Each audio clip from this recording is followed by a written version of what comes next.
for tonight. Let me welcome everybody. Let me welcome everybody to the June 2023 Stockton Astronomical Society General Meeting. So I can't believe it's June already. So welcome everybody in person here. I don't see any guests. Everybody here in the room looks like familiar faces and members. So likewise online, do we have any guests or? Yeah. Okay, well, hearing none, then welcome everybody. And we've got a great program tonight. I'll go ahead and jump right into the introduction of our speaker, and we can get started. Molly Wakeling. Hello, Molly. Say hello to everyone. This is the third time, I believe, that she's visited us and provided us with excellent presentation. Her first visit was July of 2020, which now that I think about it, it was a postponement of the March meeting from 2020, because y'all remember March of 2020, unfortunately. But she gave us a presentation on her astronomy trip to Chile, which she saw the total solar eclipse then. That was pretty exciting stuff. And then she was also our banquet speaker in January of 2021 for our January installation banquet. Molly's bio, and I love Molly's handle. Her nickname is Astronomolly. So, so she's a force of nature. It almost sounds like one of the prime elements, Astronomolly. She got into astrophotography in July of 2015 after receiving her first telescope as a gift. Much trial and error later, she now has 4 astrophotography rigs set up in her backyard in Dayton, Ohio. We want to hear about how you operate 4 rigs at the same time. I have another talk about how to do that. Okay. Get you back on the calendar. Yeah. Including one of the rigs is dedicated to variable star and exoplanet transit observations. Wow. She recently joined Astronomy Magazine as a contributing editor, taking on the Observing Basics column, long written by Glenn Chappell. Looking forward to that. When do you start doing that? My first article comes out in August, so that issue will be coming out next month, I think. Excellent. Looking forward to it, Molly. Very soon, very soon. I'm very excited. Molly's actively involved in STEM programs and outreach, sharing views through the telescope and presenting to astronomy clubs. Hello, that's us. Classrooms and star parties across the country, both in person and online. She is a AAVSO ambassador of the American Association of Variable Star Observers and Explore Alliance ambassador. And she is a panelist and broadcaster on the Astro Imaging channel on YouTube. And Molly is currently pursuing her PhD from UC Berkeley in nuclear engineering. Kind of lightweight stuff, right? So please join me in welcoming Molly Wakeling as our speaker for this evening. Yeah, I'm glad to be back out again and get to give another talk to you guys. So thanks so much for inviting me back. If everybody in the Zoom room could mute your mics so we can keep background noise down, that would be great. And then later when we do some questions, you can unmute. Yeah, just to keep the background noise down. Inevitably it happens. Yeah, so I will go ahead and share my screen here. And we'll just hop in. Yeah, so I've been to a number of star parties and they're really fun. And I wanted to, I initially gave a very short version of this talk on the Astro Imaging channel and have been asked by a couple of astronomy clubs to give a longer version of it. So I've put together a longer version with a lot more fun stories of star parties and more goodies to know and pictures and stuff like that. So let's see if I can advance my slides here. There we go. Okay. So first of all, what is a star party for the uninitiated? It's a gathering of fellow astro nerds under some dark skies for a week or a weekend. I tend to think of them and describe them to people who are not astronomy people as like amateur astronomy convention that's outside, or also adult summer camp, because it kind of has the summer camp vibe and summer camp atmosphere, and it's pretty fun camping out in the tent or trailer all week. This is a view from the top of one of the mesas out at the Okie Tech Star Party, which I went to for the first time last year, and it was really fun. So what kinds of things go on at star parties? So you get to do observing all night and imaging all night. There's very strict lighting restrictions at the star parties, like no white lights and dim red lights, and people are generally pretty polite with their lights and stuff like that. So it makes it a really dark sky observing experience. During the daytime, there's a lot of stuff to do as well. There will very often be presentations and workshops on things like image processing, observing programs, things to go observe that week. A lot of star parties I've been to have some really great scientific talks from, I've seen an astronaut give a talk, Don Pettit. I've seen some pretty incredible NASA scientists give talks at star parties, and at the Green Bank Star Quest, they had several of the Green Bank scientists give talks, and yeah, a lot of really fun science talks, and a lot of astrophotography as well. Some of the major star parties have some people like John Talbot goes around to a couple and does an astrophotography workshop at some of them, and as do some others. You get to meet new people, see people that you only see at these star parties maybe, or have only seen a couple other times, or old friends from when you lived somewhere else. Meet in person people you've only met online, which has been kind of cool. Some of my astronomy friends are people who do a lot of YouTube, and then getting to meet them in person is a lot of fun. And at some of the star parties, you get some kind of well-known astronomers, amateur astronomers in the community, and amateur astrophotographers, and get to meet them and talk to them and stuff like that. So that's a lot of fun.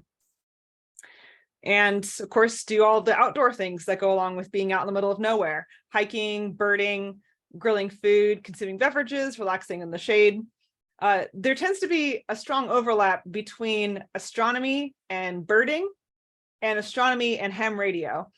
And I have found that the people who do amateur astronomy who are also into birding tend to be the checklisters, people who have their Herschel 400 and they're going through it one by one. And then also the amateur astronomers who are ham radio operators, who are the gear nuts. So there's kind of this fun like Venn diagram of people who come together at these. And yeah, like kind of like grown-up summer camp, just getting to spend a lot of time outside with your friends. So what are some reasons why you should consider going to a star party? So first of all, dark skies. They're pretty much always held in pretty dark, pretty remote places, wherever you can in that part of the country. Like on the East Coast, there really only a couple really good places to go. West Virginia puts on a couple of star parties. I'm going to one in northern Pennsylvania next week called Cherry Springs. So get to go enjoy some really nice dark skies. Get to make new friends. Sometimes you get to look through really large telescopes. And this is a 36-inch Newtonian that's at a star party here in Ohio that I'll talk about in a bit. See people's interesting telescope contraptions. The Texas Star Party has an amateur telescope making competition, as does Stellafane. Stellafene's very well known for its amateur telescope making history. And this is one of the contraptions entered into the competition at Texas Star Party, and it's a car bucket seat that spins around on this wooden platform and has these scissor arms so that the user can comfortably place either a pair of binoculars, or in this case a 6-inch Schmidt-Cassegrain, exactly where they want in the sky, and observe in comfort, if not style. A lot of cool talks to go to.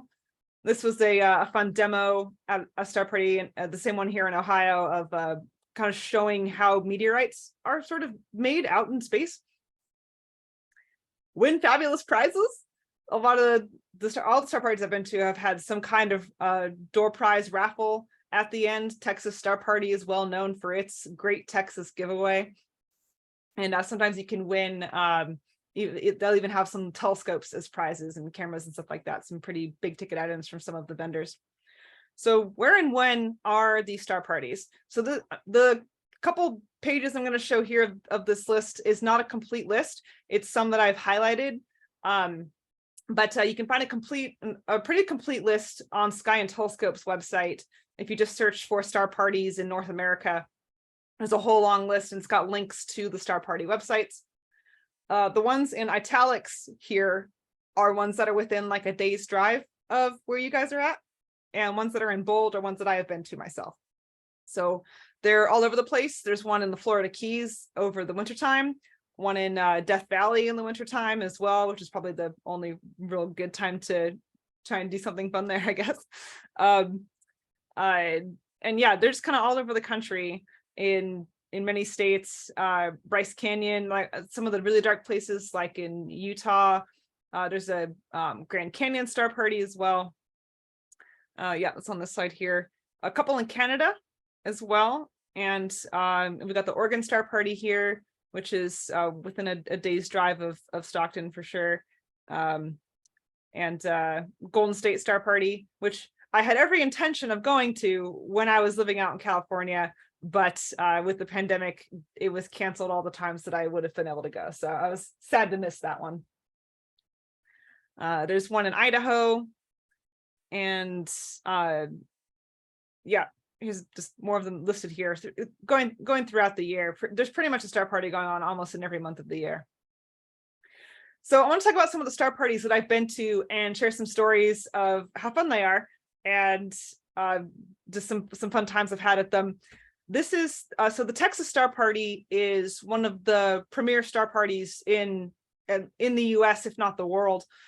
And there's usually some 400 or 500 astronomers who come to this. It's a pretty incredible event held at a ranch out in the middle of Southwest Texas. It's quite dark out there, getting a little bit of light encroachment from some of the oil fields that are in the area, but it's still pretty dark. When you sit underneath the Milky Way, you kind of just can't take your eyes off of it. It's really incredible being out there. And yeah, it's really out in the middle of nowhere, but there is the town of Fort Davis nearby, which makes it easy to go resupply, go get some lunch, go fill up on gas, stuff like that. So I've been several times, and this is in 2017. I flew my sister out from Washington State, where I grew up, out to Ohio, and so she came with me. She's not an astronomer, but was open to trying out new things and just spending a week camping outside in Texas. So I loaded up my car. I've gotten very good at packing it. I can fit an incredible amount of things in this car, which has been a lot of fun. The first year I went down, I took the more northern route, which takes me through a lot more tornado territory. It's usually in about May, so it's starting to get some kind of turbulent weather. And this was a very lovely shelf cloud that we encountered in Missouri. All the tornadoes ended up being about, I can't remember exactly how far south of us, far enough south of us that we got some pretty good thunderstorms, but no tornado warnings. But we did, kind of have a plan to hunker down in the hotel room. The hotel gave us instructions, and yeah, that was some weather. A gorgeous thunderstorm in Abilene, Texas. There was a bunch of storm chasers staying at the hotel that night, and I was also out there with my DSLR taking pictures, and they're like, "Are you with the storm chasers?" I'm like, "No, I just like taking pictures." So I actually kind of went the reverse direction of a lot of amateur astrophotographers, and generally the direction that is not advised, where my first telescope was an 8-inch Schmidt-Cassegrain. It was a gift. And shortly after, my uncle, who had been into astronomy for a while, astrophotography, he decided to upgrade his rig and send me his old rig, which is part of this one here, is 11-inch telescope and the older version of this mount, the Celestron CGE. And yeah, so that's where I started astrophotography. Was on an 8-inch, an 11-inch Schmidt-Cassegrain, and over time I've actually kind of downsized a bit instead of going the opposite direction. It's pretty comical. So yeah, 2018, I still brought the big boy, and then this little itty bitty guy over here, one of the members of the astronomy club out here, gave me this a nice Borg refractor that was fun to use with my DSLR.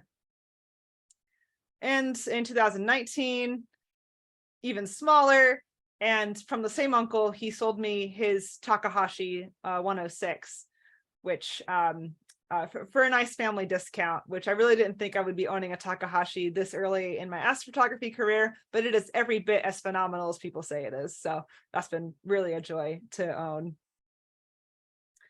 I acquired a Minion while I've been out here in Ohio. She was a high school senior when we first met in the astronomy club out here, and she was just starting to get into astrophotography. So I was teaching her everything I had figured out so far, and then she kind of followed up behind me.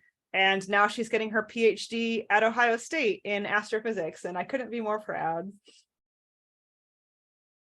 One year, I actually convinced my parents to come out to Texas Star Party with me, and that was a real treat. They flew down, went and picked them up. We all stayed in the bunkhouses at Texas Star Party, and they have no background in astronomy or science whatsoever. But I showed them how to use that 8-inch Schmidt Cassegrain on the Celestron Next Star mount, and gave them the Texas Star Party they have like an annual observing list, and I'm like, all right, here's the targets, here's how to use the scope, here's how to observe things, go to town. And yeah, they just went down that list, and it was fun to listen to them, like, oh yeah, do you see it? It's that fuzzy thing there in the middle, you kind of have to look off to the side. Oh yeah, I think I do see it. Yeah, do you see it there at like 2 o'clock? Yeah. It was really fun to kind of share the hobby with them. They probably wouldn't come out again, but they had a fun time, and it was really fun to get to share this with them. So this is an overhead view of the Texas Star Party. This is the upper field where all of the serious astronomers set up, all the people who don't tolerate light from laptop screens, from astrophotographers, and some of them wear like red goggles to protect against unwanted white light. It's pretty insane. People are crazy sometimes. It's really fun to walk around the upper field at night because everybody's really honed in on their observing lists, but a lot of people are willing to share the views through their telescope. And so when my photography rigs are running, I'll go up there and I'll wander around and see who's willing to let me look through their telescope, and I'll just spend the rest of the night visual observing, taking some notes on what I got to see. There's a guy, Larry Mitchell, who brings out a 36-inch Dobsonian. The mirror weighs 700 pounds. He's got a special winch on his truck. I got to look through it and got to look at the Whirlpool Galaxy, and it looks like a picture when you look through there. It was incredible.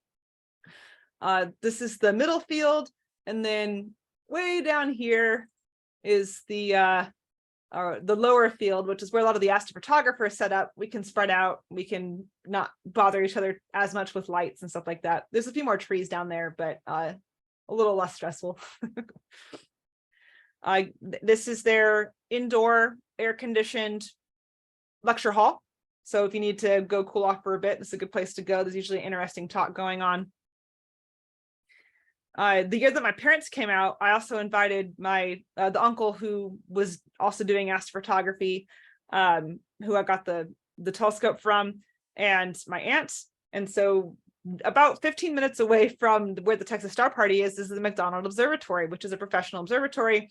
And you can go up there and get a tour of it, special for the Texas Star Party, and get to see some of the historical telescopes up there and some of the modern ones that are doing some cutting edge astronomy. So this is the 107-inch J. Harlan Smith Cassegrain, and we got to watch it move around. They moved the dome around for us. It's got a giant spectrometer sitting there on the back, and it's really cool to see something so big move like that. And if you're lucky, you get to operate the telescope a little bit with the manual control stick. So I got to do that one of the years I was there, and that was really fun. This is the Hobby Eberly telescope. It is what is it? It's a 10-meter telescope. It's a bunch of hexagonal mirrors, And it actually focuses up at where the secondary would be, but instead that's where the camera is. And it only moves in the azimuth axis. It doesn't have any altitude motion, but the camera will track across the surface of the telescope mirror. It's pretty incredible. And so they have like an annulus of the sky that they can observe, and a really interesting scheduling system for getting people time on there as a result. And this whole thing, it rises up on these air cushions, and then it almost frictionlessly can spin on these air cushions. And this is real time. It's moving this fast. It was very cool to watch. Very impressive feat of engineering. They feed you pretty well at Texas Star Party. They've got a cafeteria. It's a little pricey for meals. I think it's usually about $20 a meal, but they give you that $20 worth of food for sure. And you get hungry when you're outside all day hiking around, and up all night hiking around. So it's good to eat good. They have bunkhouses at Texas Star Party. So you can camp in your RV or trailer. You can camp in a tent. You can camp in your car, or you can stay in one of the bunkhouses, which you can they have like men's and women's, and they also have some that if you're there with a group of people, you can share together. And they also have some sort of hotel room type cabins that are up there as well, if you want to do a star party in style and get your sheets changed every day. So a lot of flexible options for how to stay out there for an entire week. A lot of fun and hilarious times are had. This is Robert Reeves. He's a big lunar photographer. If you're not familiar with him, you should definitely check out his work. He's on Facebook, and I think he has a website and stuff as well. And doing something goofy with somebody in lederhosen. I don't remember exactly what the sketch was, but it was pretty funny. And yeah, I just get to sit underneath of the Milky Way in May when it's it's reaching about this height at about 3-4 in the morning, but it comes up around 1 o'clock, 2 o'clock in the morning. So maybe get a little bit of sleep, get back up, go observe a bunch of Milky Way targets, and just absorb the Milky Way's light on you as you hang out in your chair. This is a long exposure overlooking the upper field. So you can see how packed it is, and everybody's got their little red lights. And Texas Star Party is far enough south that you can actually see Omega Centauri. It comes up about 13 degrees up off the horizon, as well as Centaurus A, the hamburger galaxy. You can't quite see Eta Carina peak up above the horizon because of the hills come about 10 degrees up high off the horizon. But at the Winter Star Party in Florida, in the Florida Keys, Eta Carina comes about 2 or 3 degrees up off the horizon, and you can go see it through all the thick atmosphere, but you can see it. This is a Milky Way panorama that I took with tracked exposures. So on a little star tracker with my DSLR, 1 minute exposures, 7 panels. Real happy with how this one came out. You can even see the air glow, the greens and the reds, and Rho, Phaeoke. This was Jupiter and Saturn that year. And yeah, just incredible Milky Way. We all know. A much smaller star party in this area where I'm living at now is the Hidden Hollow Star Party. And it's about a 2-hour drive from here, up near Mansfield, Ohio. It's not the darkest. It's darker than my backyard and a little bit darker than the Dayton Astronomy Club's dark sky site out of the local state park. But it's not real dark, but it is nearby. It's a fun group of people. Really nice, friendly group of people, and just kind of a fun little weekend get together of Ohio astronomers. But they do have this really cool telescope up at this like summer camp where they hold the Hidden Hollow Star Party at the Warren Rep Observatory. And it is that 36-inch Newtonian that I mentioned earlier. Now, it is a Newtonian, which means that yes, the eyepiece is up here. So people who are in the club who get trained to operate the observatory learn to operate this scissor lift, and take in 2-3 people at a time. They will expertly drive the scissor lift around and then lift it up to be able to look through the eyepiece. It's really fun to be way up high looking through the eyepiece, and man, like globular clusters through a 36-inch telescope are just mind-boggling. You can resolve hundreds of stars. It's incredible, beautiful to go look through.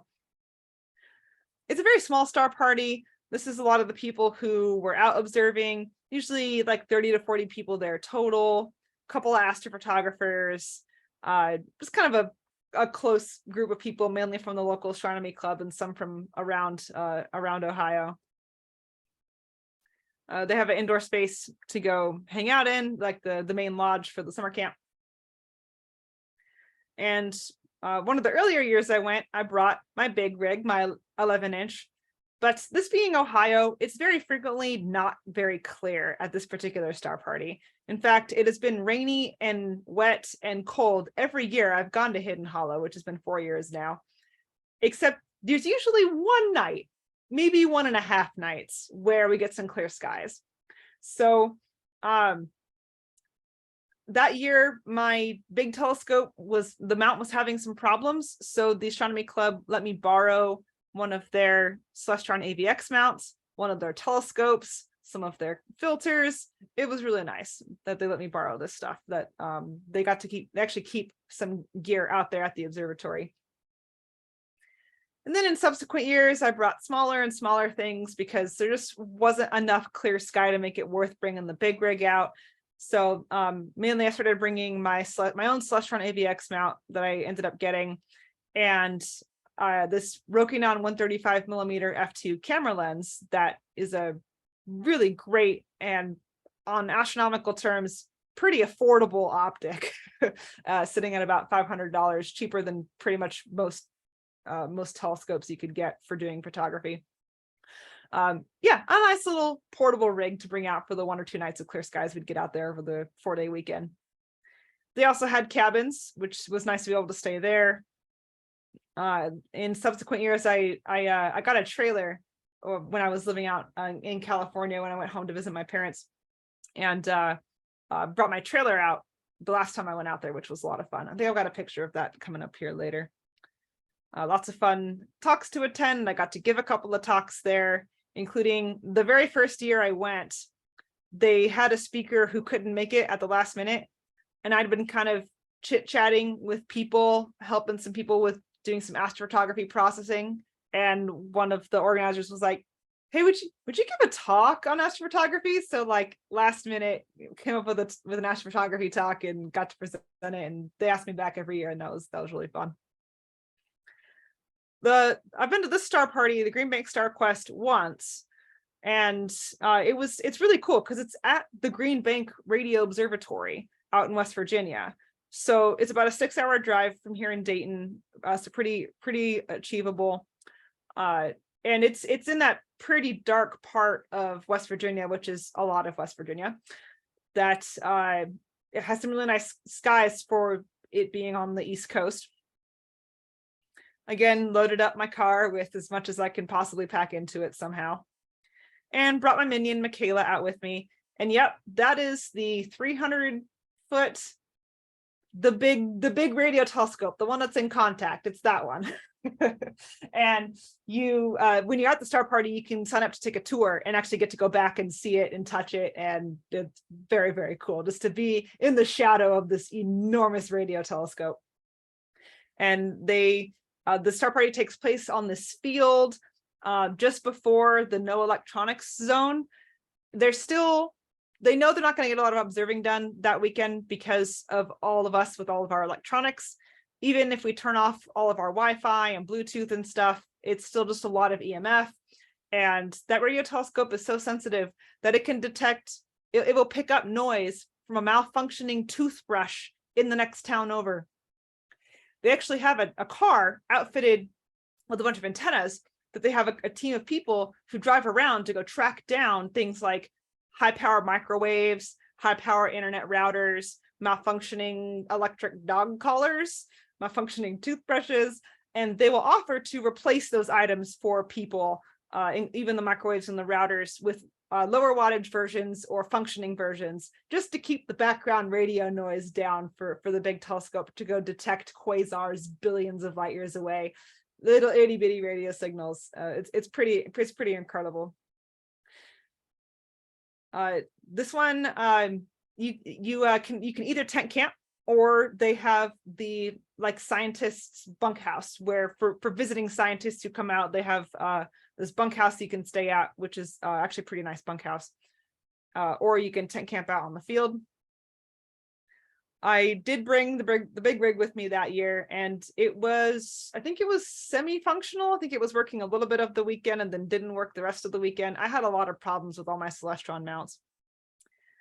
And yeah, picture of me and Michaela again in the shadow of the enormous radio telescope. They have a really nice like science center at the observatory that you can go to whenever you're out in West Virginia. And this is where they had all of the talks and the raffles and giveaways and stuff like that. It has a whole science center on what is radio astronomy, and different wavelengths of light, and all kinds of stuff. It's a really nice science center. Now, speaking of EMF, they have to really go to great lengths in order to keep the electromagnetic noise from the facility down as much as possible. So here on the left is a picture of the Faraday cage door to the computer lab, which was a 2-door system. So you would close one door and then open the other to keep all of the just electronic noise from the operating computers out, or keep it from escaping out to go annoy the telescope. So it's in this kind of vault cage thing.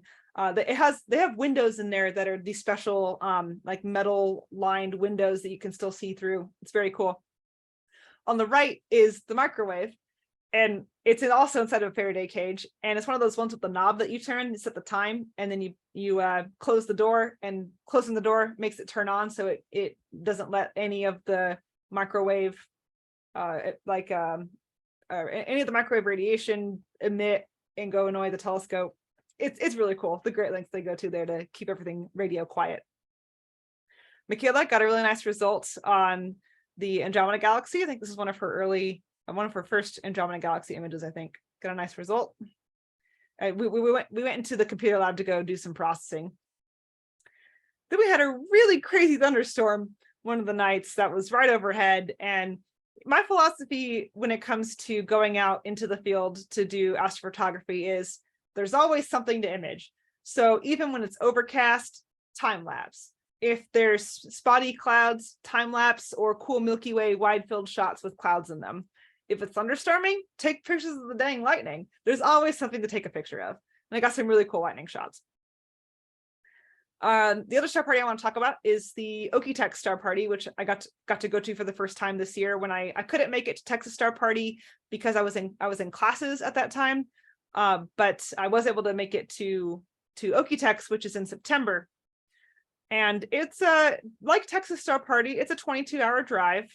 So that takes me 2.5 days to get to, and towing the trailer, it's almost 3 days. Out in the very edge of the panhandle of Oklahoma, out in this really dark area by the Black Mesa State Park area. Once again, loaded up the old Ford Escape that I can cram an incredible amount of things into. In this case, I brought 4 complete astrophotography rigs with me inside of this vehicle. Gotten very good at packing. And here's the trailer that I got in 2020. Went home to Washington to go buy it, and it's the most adorable trailer of all time. There'll never be a trailer more adorable than it, and it is perfectly Molly sized. And believe it or not, there is a shower and a toilet inside of this thing, so it's really just the perfect little home away from home. Here's the observing field for Okie-Tex. They got a really large field. You can park your RV pretty close to where you're imaging, so it's really nice just to be able to be there with your stuff. And it's big enough that they have a telescope row, an RV row, a telescope row, and nobody's view gets obstructed by anybody else's vehicle because they've just got a huge observing space out there with big wide open skies. Here's that shot from earlier, standing up on top of the mesa, overlooking the whole star party. This is the main observing field, and there's more overflow space over here. You got to go up and visit the pink flamingos. It's something you just got to do when you're up there. Now from the top, I zoomed in a lot on my cell phone camera and zoomed into where my trailer was parked right in between Deep Sky Dudes and another astronomer I made friends with. And right across the way is where I have my telescope set up. So it's a nice short walk. In fact, it was close enough that I was able to wirelessly connect to the router that I brought so that I could remote into my computers from the trailer and keep an eye on how things were going in the middle of the night while I was sleeping, which was really great. So here's me and my craziness of the 4 telescope astrophotography rigs that I brought with me. And it took an extra night to get them all working because inevitably, even though you set things up the exact same way they are at home, something decides it does not want to work. And I had to do I had to swap out a computer. I had to swap out some cables. I had to swap out a power cable. You always got to bring extra stuff with you because everything just breaks for no reason whatsoever. But by night 3, I was running these 4 rigs fully autonomously all night. And I got to go run around and observe a bit, and then also got to get a little bit of sleep. So it was a lot of fun, and I got a lot of data. And they also have an indoor space to go hang out in, air conditioned, and they also have a cafeteria, or they have a catering service where you can order some meals or all meals and get to not have to cook for the week. Lots of really awesome telescopes to go look through. This is a 30-inch f3 Dobsonian. It's not Elvira, for anybody who knows what Elvira is, but it's got pretty similar specs. And that was really fun to get to go look through. He hadn't named it yet. We suggested a couple of silly names that he didn't like, but maybe he'll name it at some point. And yeah, just get to, again, sit underneath the Milky Way. One's in September, so a lot of the more southern part of the Milky Way is too far below the horizon. But you still get a decent chunk of it and just get to sit underneath of the Milky Way's light. And you can just, if you've been out to somewhere really dark where you get to enjoy the Milky Way, that you can just sit there and just stare at it for a very long time. Here's a picture of Deep Sky Dude, Will Young, looking through his Dobsonian. All right, meat and potatoes. What should I know about going to a star party? So as I mentioned earlier, red lights only, red LEDs in particular. Putting red cellophane over a white light isn't red enough. It's pink. It's got too much white light in it. It's really got to be a red LED. And use them as little as possible. It's actually, honestly, it's easier to see by the starlight than it is to kind of have this little cone of red light that you can see the ground on. If you just let your eyes adapt, you can see pretty well just using the starlight. And if you are using a headlamp like I will when I'm getting stuff set up, I'll put some tape on them so it's not quite as bright if I end up talking to somebody. No laser pointers are allowed. So unlike your local community stargazes, where you'll want to use your laser pointer to point out constellations to people, in order to be kind to the imagers especially, they're strictly not allowed unless it's mostly cloudy that night and nobody is imaging. A note of politeness is don't open your car doors, because unless you have an older car, all the lights will come on.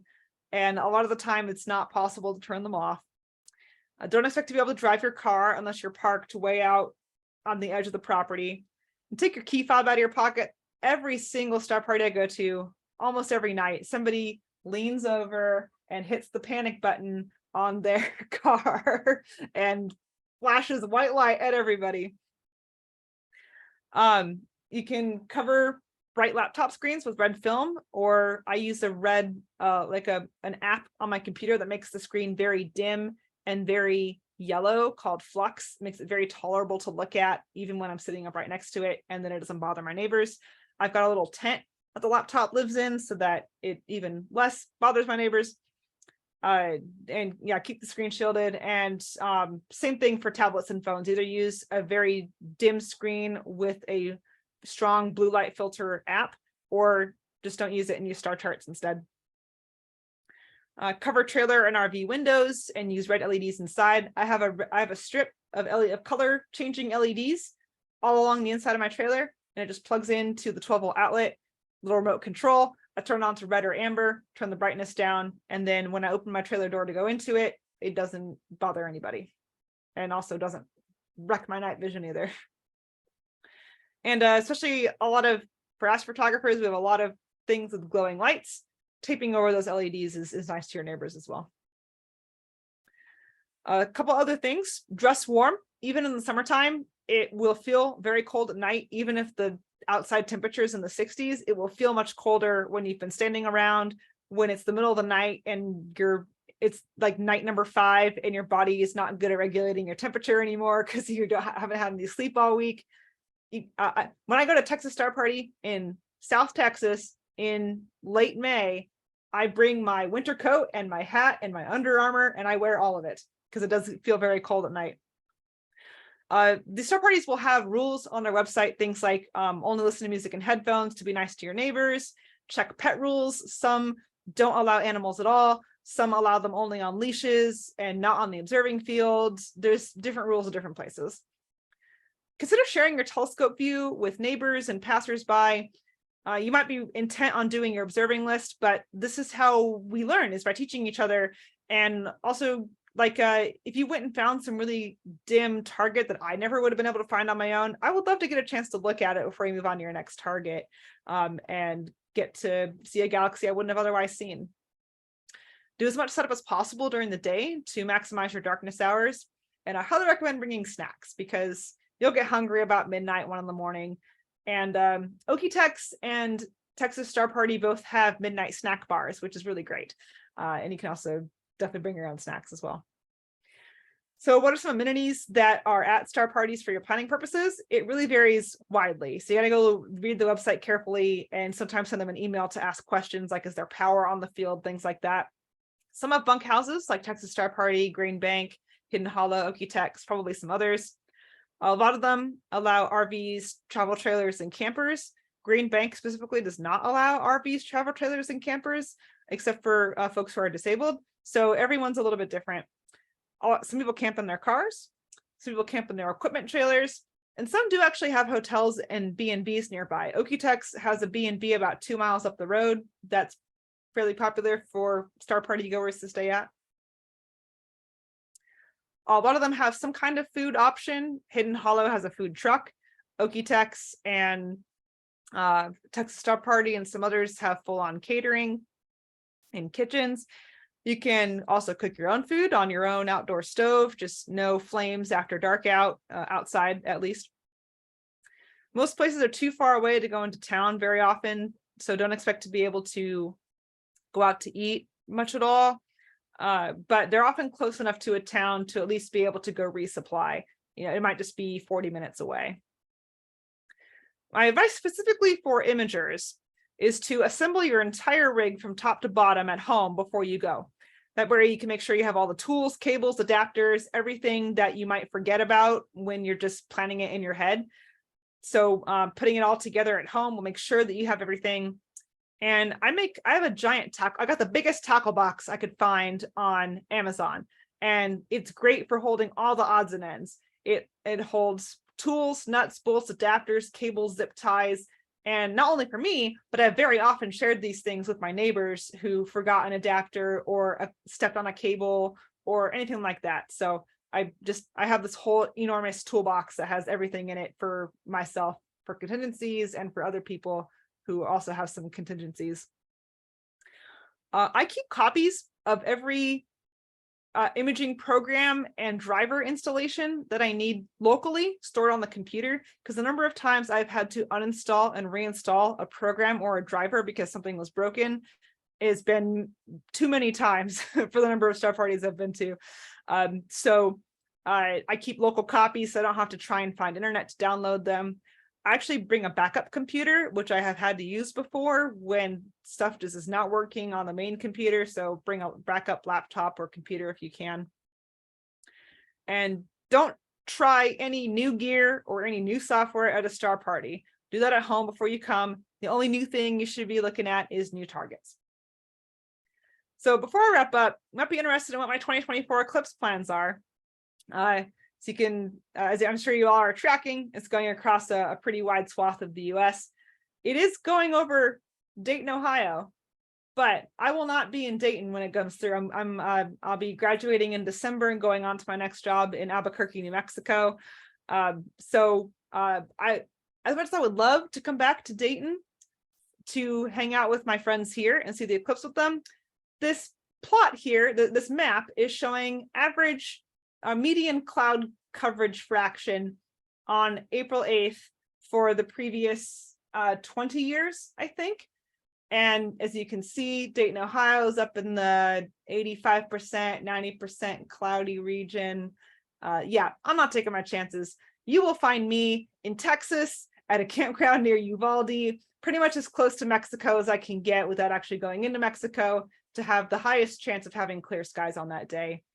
I would be bringing a telescope and a camera lens and probably a time-lapse DSLR as well. I have a couple of DSLRs, but I do want to do, all my eclipses in the past, I've been to 2 of them, have been with let's see, I had a telescope and a DSLR. I had a camera lens and a DSLR, but now I want to have a telescope and one of my astronomy cameras. So I'll be planning that.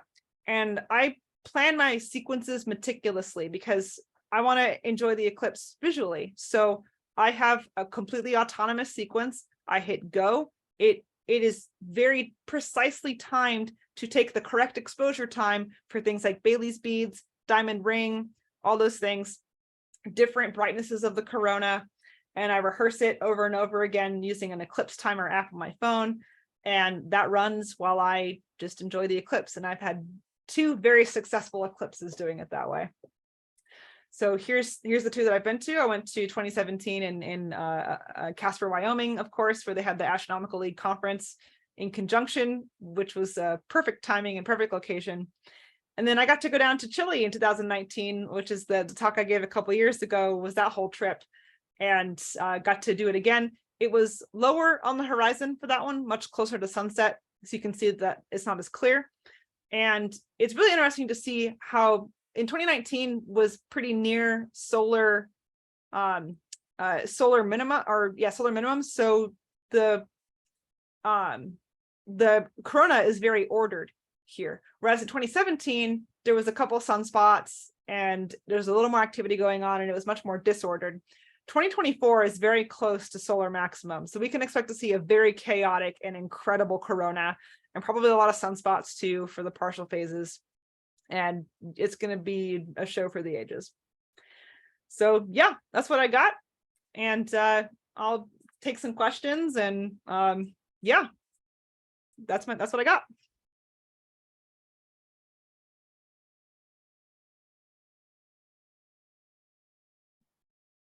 Okay, Q&A here online and in the room. If you're in the room and you want to talk to Molly, ask her a question, come right up here to the mic. And I'm here. I'm going to ask my questions. So Molly, Eric and I were looking the other night at the definition of the Bortle scale. And we were amazed that a Bortle 1 is defined as you would be able to see your shadow from the Milky Way.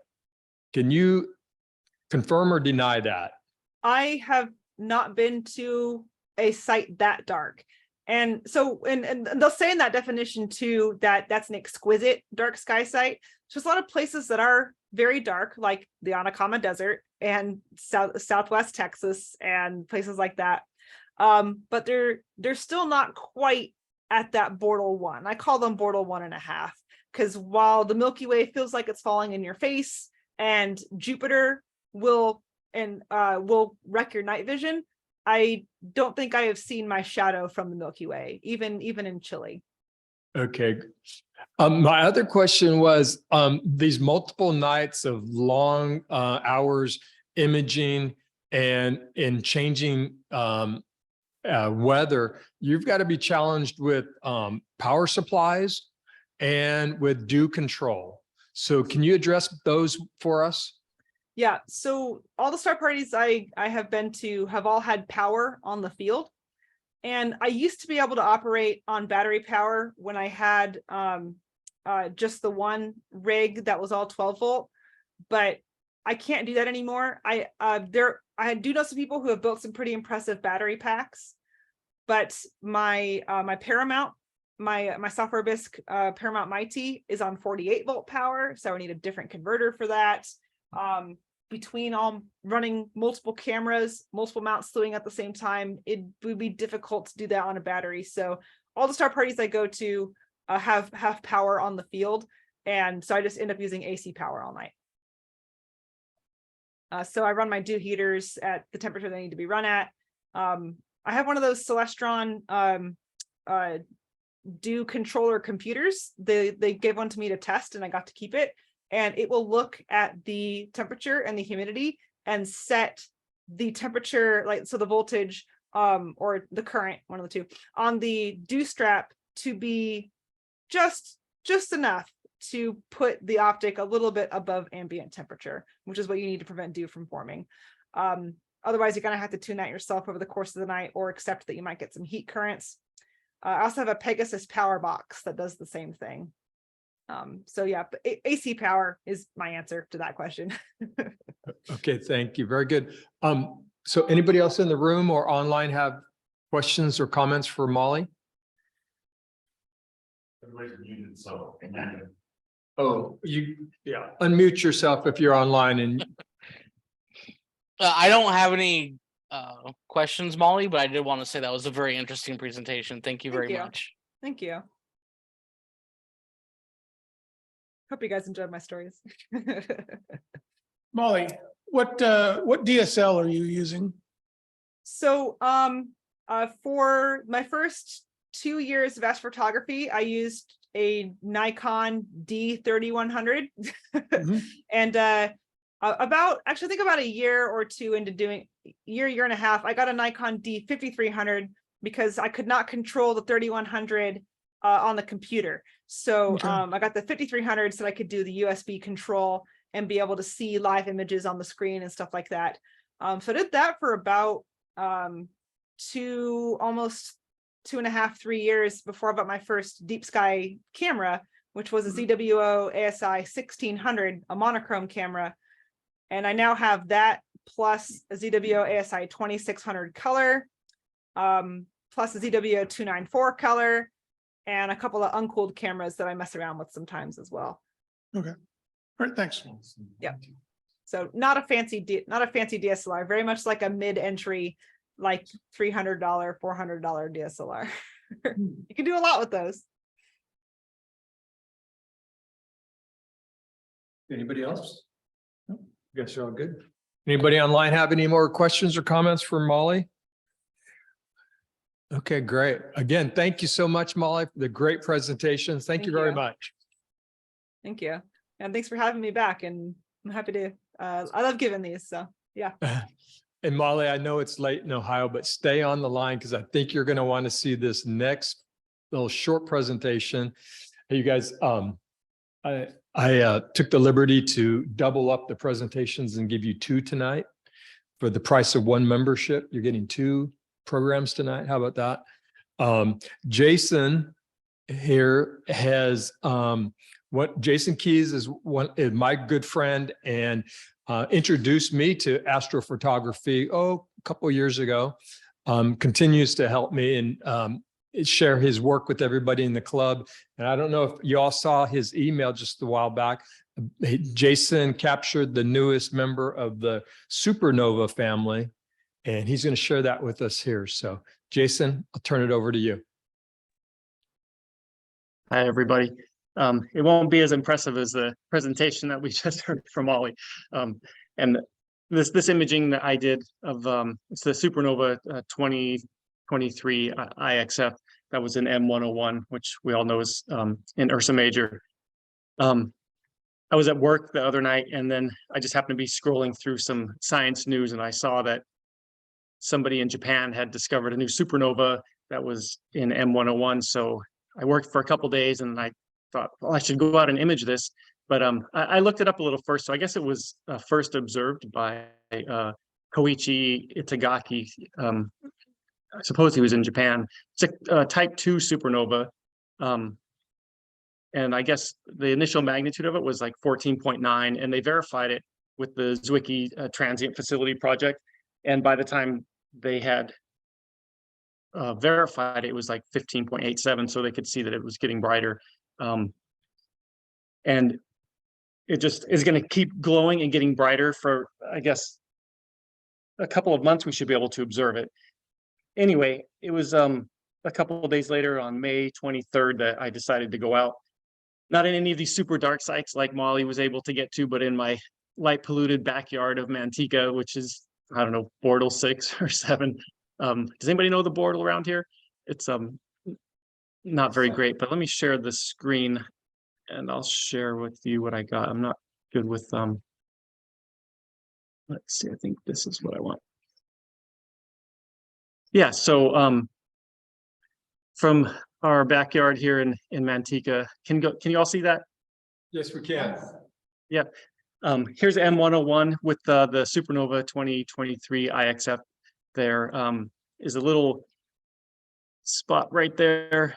And I had actually imaged this target before, and this is a really long time ago, maybe in I don't know, 2018 or so, where you can clearly see that there is no supernova there. And then here in that spot, you can see where that is now. We're just seeing the one image screen. I think you need to share your whole screen in order for us to see both. Oh, sorry. Let's see.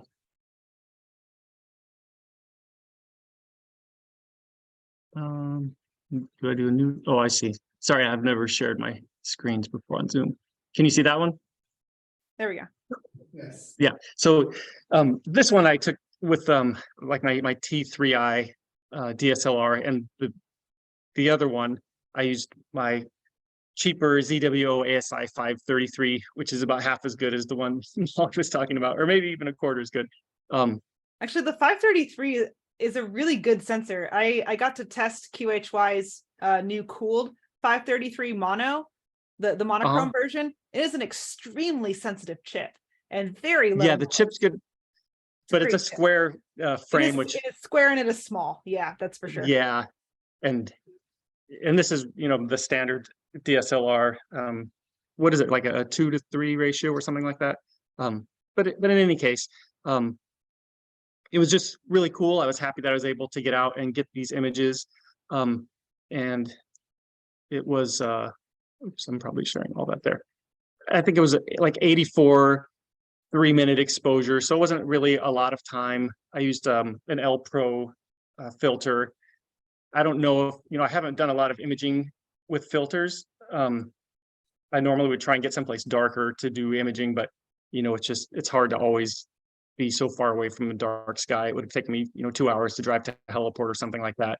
When I lived in North Carolina, I lived near Little Switzerland, which I saw was on your list of places for dark sky star parties, and a place called Burnsville, which was literally like 20 minutes from there. So I could just go out in my yard and take lots of pictures, and it was fun. But with the filters these days, I'm super happy that I can do stuff like this from my yard. Although I would like to get up to someplace darker, because the quality of darkness is very noticeable, and the amount of time that you need to actually image is reduced by the darkness of the sky, I've noticed. Dramatically. Yes, Excuse yes. me. Excuse me, Jason. Let me ask you to increase the magnification there on the image. It's really small on our screen. And it looks like in the upper right-hand corner. There you go. Zoom in on that supernova for us. How's that? Beautiful. There's like two, it looks like a binary star there. There's two. Which is it? The Yes, large the one on with the blue halo, from the little blue halo, that's the supernova. Can you see the blue on the halo? So there's like one that's kind of reddish, and then the one that's right next to it. Yeah, that's the one with the supernova. And I'm sure the halos are because of my my telescope. It's just a doublet with a field flattener on it, so I get a little bit of that blue halo there. But I thought it was cool. I was able to get this. The last time I caught a supernova was in 2014, and it was in a M82, and I think I used like a 300D that I had modified, which is a super old camera that's like 8 megapixels or something like that. That was my first astrophotography camera, and just since let's see if I can share it. You can see how, Yeah, Jason, Jerry and I were making a joke, how you should have caught this 20 million years ago, shouldn't you, when it occurred? right, because it's 20 million light years away. 21 million, yeah. And I think I read somewhere that in order for a supernova to actually, be damaging to the Earth, it would have to be something like 160 light years away. So it's so far away that, none of the radiation effects or anything would affect us Earthlings. And even the one that was in M82, all those years ago, 9 years ago, I guess, that was like 12 million light years away. So all this light's reaching us, millions of years after the fact. But Jason, can you see what this? was your This one? exposure time? What's that? What was your exposure time on? I the- was using 3-minute exposures, and I think that was 84 3-minute exposures. I'm sure it was, yeah. I will say, I might have lost a few, because the wind was blowing or whatever, because it's windy here. But yeah, and then I used dark splats and bias frames. I think with the 533, they say you don't need darks, but I take them anyway because that's my habit. So yeah, and it was kind of a quick process. It's still a little bit noisy, and I'm not sure that I like how I processed it, but that's what I have at this time because life is busy and processing always takes a back seat to the actual imaging, and eventually I get around to getting something that I like. So that's my presentation on the supernova in M81. it's quite like it's still hovering around magnitude 11-ish, 11.3, which I was able to see it visually through a 16-inch Dob from Bortle 5, and on a night where we couldn't even see the core of the galaxy. So it's very bright. And I was seeing it on my my focusing exposures and my centering exposures, which are like 6 seconds long. Yeah, it doesn't take a whole lot to get it. And if you want a nice picture of the rest of the galaxy, taking more frames will of course reduce the noise and see more galaxy and stuff like that. Yeah, it's funny you mentioned that because when I was framing, I didn't realize that the supernova was what I was looking at as I was framing it, but it was I could barely see the galaxy, but I'm like, oh, there's a bright star. I'm going to use that because I know that the core is close to there. And then when I exposed, I was like, oh my gosh, I was looking at the supernova while I was framing, with my 5-second exposures. Yeah, So, awesome. yeah, Excellent. Thank you so much, Jason. you're And welcome. Thank you. Molly, since you're still on, I was going to ask, and we've got time here. Would you mind popping open your Astrobin and showing us a little bit of your handiwork? Sure. Yeah, I keep forgetting, like every time I've given the Star Parties talk, I think I need to put some photos in it that I've taken at the Star Parties, and I keep forgetting. So No. yeah, I'll go ahead and open that up and share my screen again. While you're doing that, the other night was it Tuesday night? Yeah. We had our SAS movie night. And what we do on movie night is we kind of get a sneak preview of what the presentation on Thursday is going to be. So Molly, we looked up the Okie-Tex Star Party, and we also looked at your Astrobin, all the images, and we were just amazed. Well, I'm not going to spoil it for everyone here in the room because you're going to see it in just a moment, but it is just amazing. So first of all, tell us what Astrobin is. So some of us that are new to the website, and then kind of how to navigate around, and give us the basics. So I'll turn it back over to you. Sure, yeah. So Astrobin is an astrophotography website made by astrophotographers for astrophotographers. I think that's what it says on the main page. A guy, Salvatore Iovine, he is a one-man operation who maintains this website and does an incredible job. Basically, it's a place to have an astrophotography gallery that people don't need to have an account to go on and see. Like, they don't need to have a social media account and stuff like that. So especially when a lot of people are kind of leaving Facebook and stuff, it's nice to have a place where people can go look at them. That's not on a website they have to log into, but also kind of a nice place just to have everything in one place instead of having to go scrolling through like a Facebook or an Instagram feed. So there's a subscription to post images on it if you want to post more than 10. But it's very worth it, and he does an excellent job of maintaining the website. So I have images on here going back to when I very first started doing astrophotography. If I scroll all the way down, yeah, it's a bit of a ways. Yeah, I've been doing this for yeah, almost 8 years now, which is crazy because it doesn't feel like it's been quite that long. Here's my first astro photo. Let's see. Okay, it's a small version, I guess, but here. Okay, it's not gonna work. Anyway, this is the Lagoon Nebula.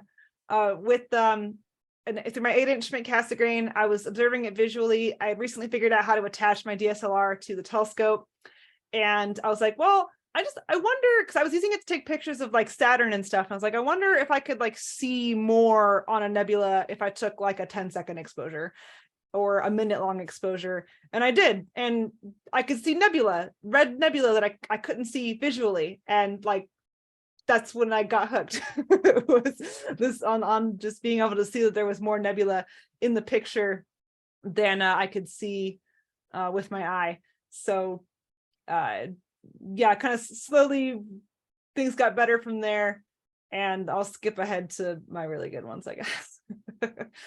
So my first couple of years of doing astrophotography, I lived in an apartment, so I was driving out to the local observatory, the astronomy club's site out at a state park, hauling 200 pounds of gear up and down my 2nd-story apartment every night. It was clear and had a not a small moon. It was a lot of work. But since when I lived in California, I had a backyard, and now I have a backyard, and I just have my telescope set up out there all the time, which means I can take a lot of exposures. So let's see, I think this one was actually from, let's see, I do have the locations here. Oh, I don't have this one. Yeah, this one's not from the backyard. This was from a star party that I went to. And you can see the integrated flux nebula, which is this cloud of dust surrounding the Milky Way that is lit by the collective light of all the stars in the Milky Way. And that's this hazy white stuff in the background. And we have M82 and M81 here. No supernova. This was taken in like 2020 or something like that. But yeah. Let's see. This one is one of my pride and joys. This is one of my best images. This is the Crescent Nebula. This is really cool because there's I think it is this star here in the middle, this bright one. It was a red giant, and it couldn't hold on to its gas, and it was sloughing off a lot of its gas out into space, not unlike a planetary nebula. But then I don't know the exact process, and I don't know if we know the exact process, but it became a Wolf-Rayet star, which is a type of star that has a really high-powered stellar wind. So like the solar wind, but a really strong one. And it's actually shocking all the gas that it had previously emitted as a red giant. And that's what we're seeing here, is these ripples of hydrogen and oxygen gas. And there's other gases too, but hydrogen and oxygen are two of the brighter ones that glow on optical wavelengths. And yeah, so very, very cool object sitting in a background of more nebula, because it's along the Milky Way. So very happy with how that one came out. I did get Comet Leonard this is from the yard, I think. Let's see, yeah, backyard in 2021, December 2021. So that was one of my better comet shots. They're deviously difficult to acquire and process, but you can see the green, which is really fun. This is my other best photo. This is a Hubble palette image of the heart of the Heart Nebula. So Hubble palette is, so I mentioned hydrogen and oxygen gases glowing. Sulfur also glows on an optical wavelength, but both sulfur and hydrogen glow a deep red, so you can't really tell them apart. So I have filters that only pass sulfur and then hydrogen and then oxygen light. And instead of combining them in their true colors, red and blue, You can combine them in a different way that the Hubble Space Telescope uses, which is sulfur is red, hydrogen is green, and oxygen is blue. And hydrogen dominates the image and it's all green. So you have to go in and do some color balancing and stuff to make a pleasing image. But that's what we're seeing here is, and I've got my, actually, let me turn off my blue light filter here. You can see the colors better. There we go. Yeah, so very pleased with how this image came out. It's just sharp and gorgeous. Yeah, I don't know. I've done a lot of stuff. Did you do that with that 11-inch? This was done with, what was it done with? My 8-inch my original instrument really Catherine grain. Yeah, the 11-inch, it's not the Edge HD, so the mirror is not lockable, and the mirror flops around quite a lot in that telescope. So I was never really in good focus. And even when I was doing planetary imaging, I just could never get that thing to come into really good focus. And I collimated it, and it just was never as sharp. And also my alignment models on my mount were never very good because the mirror would flop around, and on different parts of the sky, the stars would shift a bit, and it just never got a good pointing model. So I stopped using the 11-inch. I started using the 8-inch primarily, but then I finally bought a 9.25-inch Edge HD last year, which has it's a really good, it's a reflector with pretty nice tight stars. They did some really clever optical engineering on designing that thing, and it's pricey. But 9.25 is kind of the ideal ratio of secondary to primary mirror size, and it's got the sharpest stars of the whole Edge HD series. It's great. Anyways, I don't work for Celestron. Very nice. I recently got a solar telescope. So actually got a Coronado PST, which a lot of people will tell you can't do solar imaging on, just solar observing, but this is false. You totally can. You just need a camera that you can insert further into the eyepiece tube, like a ZWO Mini, or one that's tubular shaped instead of widely shaped. And yeah, you can totally get images on it. It's not the most evenly lit field. It's not as sharp as like the double Etalon Luntz and stuff like that, but that's a nice prominence. I like it. And I've gotten some nice, let's see, here's one from like week before last. Get sunspots, I get surface detail. It's I can kind of zoom in on these and look at them more closely. I could put a Barlow in there. Yeah, it's a $700 solar telescope. That's actually pretty decent. You don't need to spend $3,000 on a Lunt. Surprise. Yeah, I don't know. I have a lot of stuff. Do you use PixInsight or Oh, Photoshop? Yes. Yeah. I did my first probably 3 years of astrophotography doing deep sky stacker and Photoshop. I would not say I was very good at Photoshop. Like, I didn't do a lot of advanced stuff. I did like histogram stretching, color corrections, contrast using curves and stuff like that. But I never really got on board with how to do masks and stuff like that. And then I started learning PixInsight in 2018 and never looked back. It's incredibly powerful software that is just getting better and better all the time as people are making new stuff for it. Like this guy Russell Croman has a new set of machine learning based tools that will analyze your image and apply this machine learning library to do the deconvolution of the image, which if you've ever done deconvolution on a deep sky image, it's very tricky and it's very easy to mess up and it's very hard to get right. It's called Blur Exterminator, and it does the deconvolution for you based on its trained library of astrophotography. And you can get really sharp images. You can get detail that your eye knows is there, but are just obscured by the atmosphere in the image. You apply deconvolution because you've taken a couple hundred frames, it sharpens right up. It fixes a lot of stars. If you have coma, it'll sharpen the stars and get rid of some of the coma. It'll get rid of chromatic aberration. It's absolutely incredible. And he's training it with ever larger libraries to be able to take on even more challenging problems. And that's a tool just for PixInsight. And it does have a learning curve. I used a website called Light Vortex Astronomy, which is a series of written tutorials, because even though I run a YouTube channel, I hate watching YouTube videos. I don't know why, I just don't like watching them. So I prefer written tutorials. Light Vortex Astronomy is how I learned PixInsight. And then once I got a good feel for how the tools worked, I can kind of now combine tools to do the things I want to do and come up with my own processes and stuff like that. So it's challenging to learn, totally worth learning.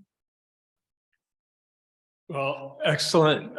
That was your encore presentation, Molly. Thank you so much for that. I'll show you my Thank you. supernova real quick before I hang up here. We're going to transition here to our announcements. And again, you guys check out AstroBin, search for Molly Wakeling. You'll see all those great astro images that she has there. It's really cool site. Okay, just a few announcements I'll share with you all. Okay.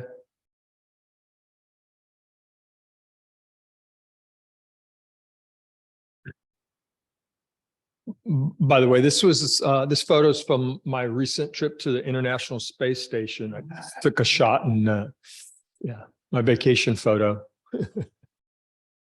It's a little further than the ISS, a little underexposed, but you bring it up next to it. Yeah, okay. And I'll spin the earth and give you some good weather. You good, Eric? Yep. Okay. So SAS meetings and star parties, our version of star parties, June 10th, that's this coming Saturday. We have the Highway 4 star party. And Jeff, you've got an ATM this Saturday, right? I do. Okay, what's on the workbench?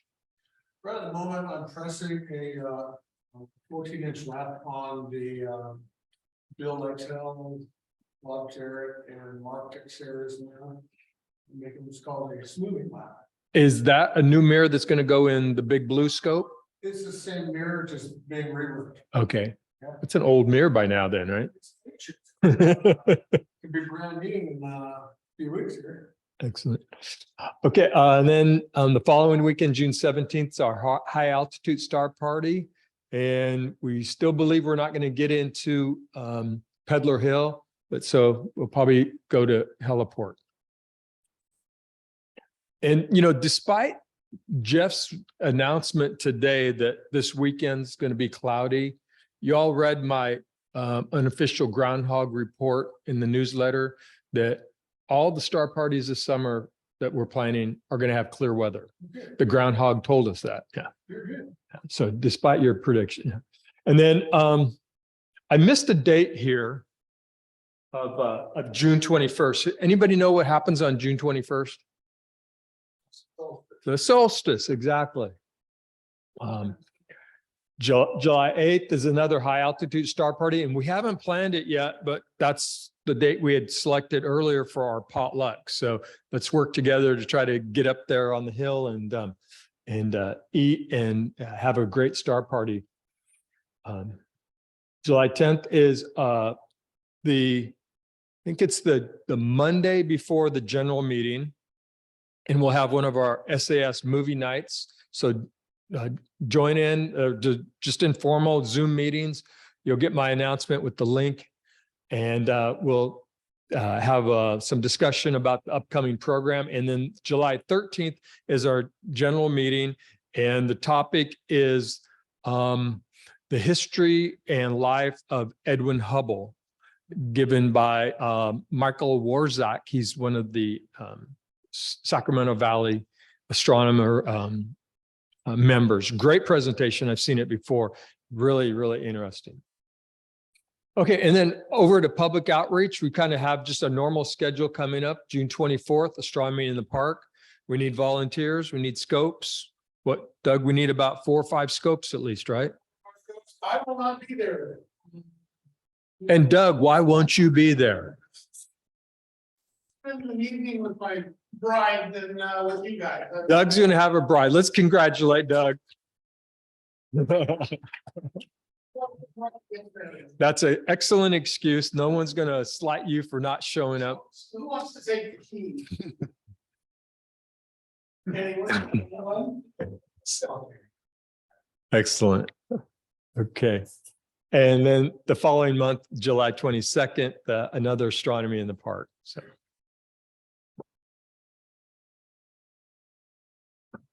Any other announcements or anything in news anybody would like to share? Anybody else getting married? Okay.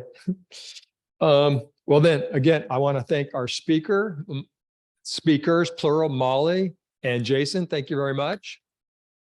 Yeah, thanks for having me again. Thank you, Paul, for bringing the refreshments this evening.